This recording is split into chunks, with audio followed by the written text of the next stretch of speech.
Kembali masih bersama saya Ulfolia, pemirsa kembali kami sampaikan 3 berita utama Kaltim hari ini.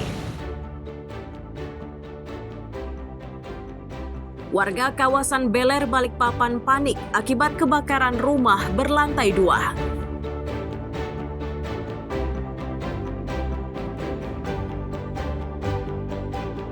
Sebuah gedung di lingkungan Rutan Tanjung Redep, Berau, yang sebelumnya digunakan sebagai tempat pencucian atau laundry, kini mangkrak.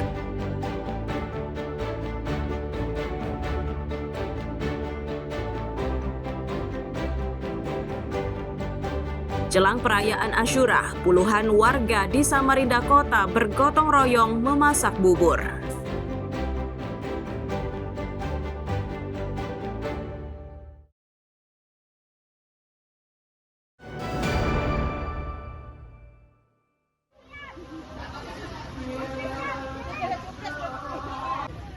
Gotong royong memasak bubur Asyura ini dilakukan sejumlah ibu rumah tangga di kawasan Jalan Muso Salim, Samarinda Kota Minggu siang. Turut pula sejumlah panitia Hari Besar Islam Langgar Al-Falah. Gotong royong seperti ini diakui biasa dilakukan setiap tahunnya. Pengurus Langgar Al-Falah menyatakan, kegiatan seperti ini biasa dilakukan setiap tanggal 10 Muharram. Tujuan dari pelaksanaan memasak bubur Asyura itu sebagai wujud syukur.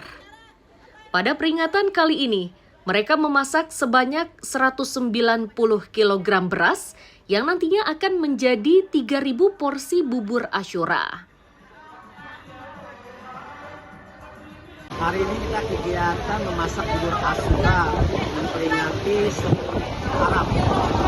Tujuannya Bang diadakan kegiatan ini Bang? Tujuannya kegiatan ini sebenarnya untuk merayakan hari besar Islam juga 10 Muharram, dan kedua untuk membagi bagi orang yang berbuka puasa 10 Muharram, dan yang ketiga untuk membagi ke masyarakat umum. Bang, berapa porsi yang dibagikan kepada masyarakat ini Bang? Untuk masyarakat kita bagikan sebanyak 3.000 porsi, kurang lebih 3.000 porsi. Karena kita memasak beras 194 kg beras yang kita masak. Selain rasa syukur, pada 10 Muharram atau Asyura terdapat deretan peristiwa penting.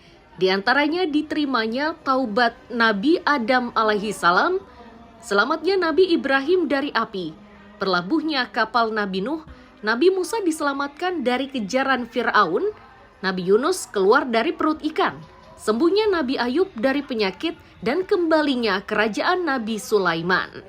Amir Hamzah dan Iswanto melaporkan dari Samarinda.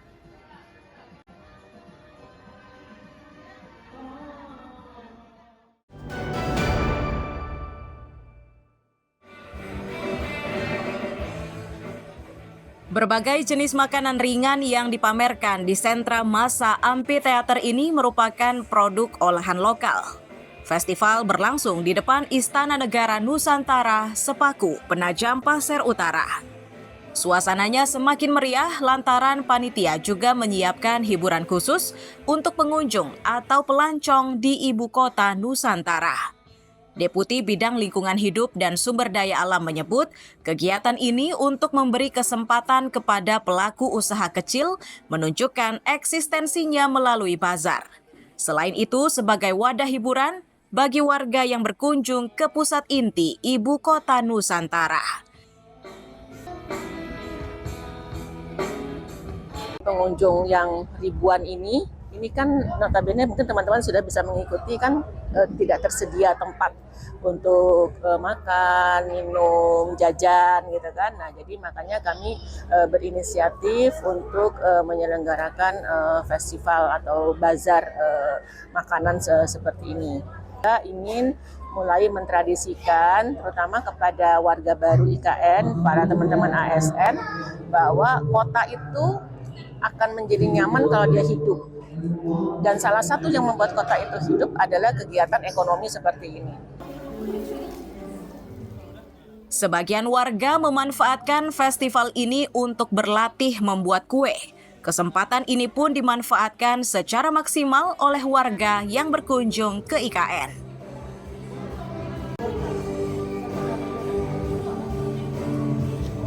Antusias sekali kegiatannya membuat kue, biarpun kami juga sebenarnya tahu aja membuat kue, tapi dengan ada pelatihan-pelatihan seperti ini rasanya dari cara membuatnya dari awal, resepnya juga berbeda dengan yang sehari-hari kami bikin, jadi terinspirasi juga untuk nantinya siapa tahu bisa menghasilkan. Yang lalu kami bikin mungkin asal-asal jadi, tetapi dengan adanya pelatihan seperti ini kami jadi terinspirasi untuk betul-betul mengolah dengan baik. Dari mulai rasanya dan juga cara mempercantik kue supaya banyak peminatnya begitu. Suasana bertambah ramai karena pihak otorita juga menggelar lomba mewarnai. Otorita IKN berencana menggelar kegiatan serupa setiap akhir pekan hingga akhir Juli 2025. Amir Hamzah dan Riani Mantini melaporkan dari Penajam, Pasir Utara.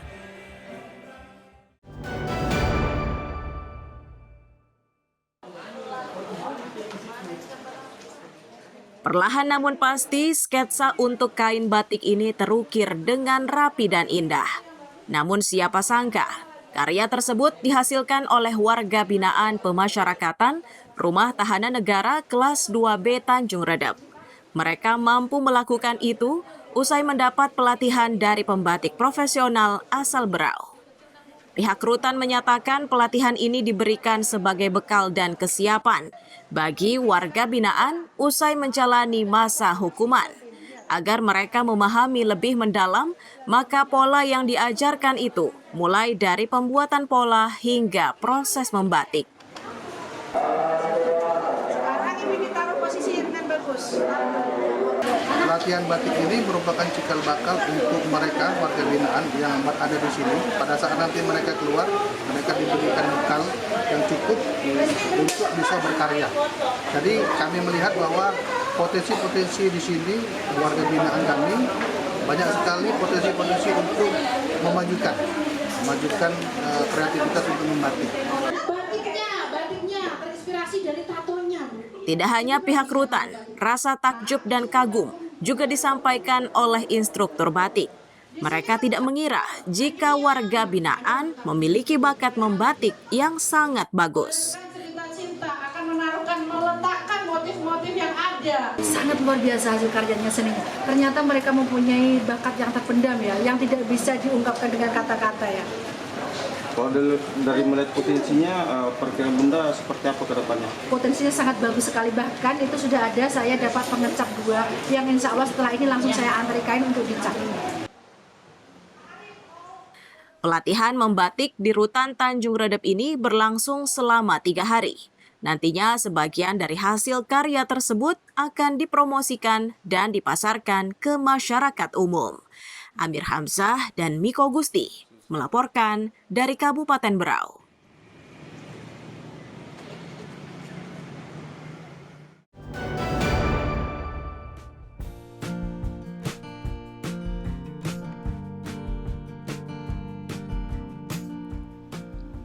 Berawal dari kecintaan terhadap pohon kelapa, seorang warga asal Malinau, Kalimantan Utara bernama Japarudin ini menekuni budidaya bonsai. Berkat keuletannya, Japarudin akhirnya berhasil menjuarai perlombaan tingkat kabupaten, provinsi, hingga tingkat nasional. Tidak tanggung-tanggung, penghargaan tingkat nasional ini ia dapatkan dari 2 kejuaraan, yakni di Jakarta dan Yogyakarta.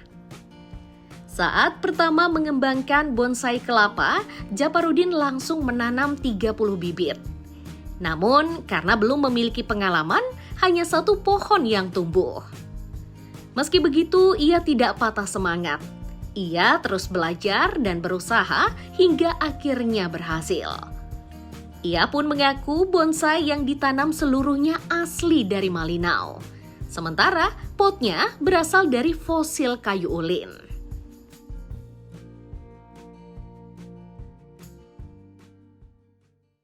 Saya menggeluti kerajinan ini, saya lihat di media sosial ada lomba. Di situ saya ikut lomba, waktu itu di Banten. Saya ikut dan alhamdulillah saya mendapat juara 1.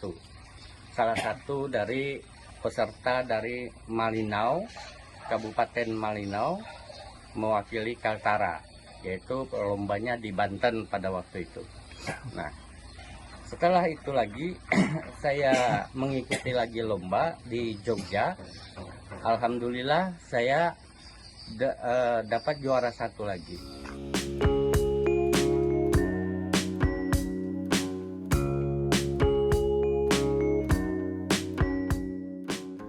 Upaya dan kerja keras Japarudin dalam mengembangkan bonsai ternyata sudah dilirik pemerintah setempat.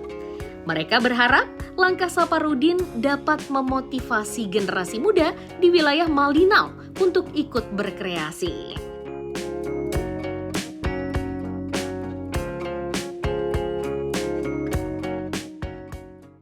Kelapa hias atau bonsai kelapa ini sangat baik ya, untuk menambah pendapatan masyarakat, khususnya kepada generasi muda yang ada.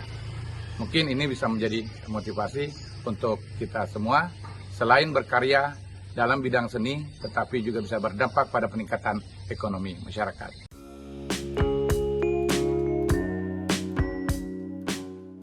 Nah, bagi Anda yang ingin menghiasi pekarangan rumah atau lingkungan rumahnya dengan bonsai kelapa, tidak ada salahnya untuk datang ke rumahnya Japarudin.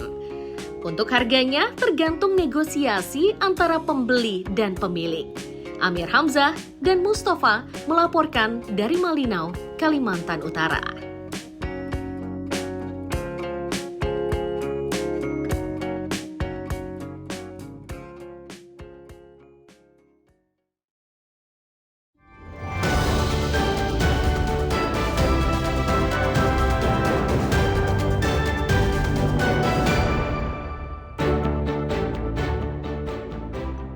Pemirsa, berita tadi sekaligus menutup perjumpaan kita kali ini.